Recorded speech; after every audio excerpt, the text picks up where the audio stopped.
నూతన శివాలయాన్ని నిర్మించి భక్తుల కోరికలంతా ఆ శివాన్ని కూడా ప్రతిష్ఠించడం జరిగింది.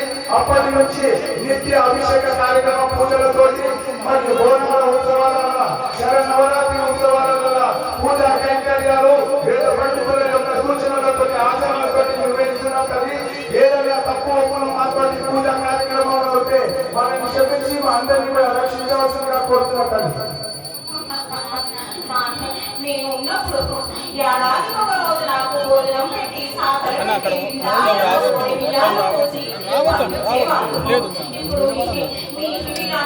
అంతమంది తీసుకున్నారు అలాగే మీరేమి కోరుకుంటారో అది చేసే బాధ్యత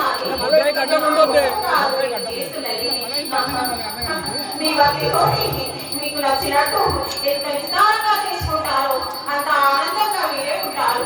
నా తండ్రి శంకరుడి పాదాల సాక్షిగా చెప్తున్నాను. అన్ని అందరికీ అనుకూలంగా ఉండేలా చేస్తాను.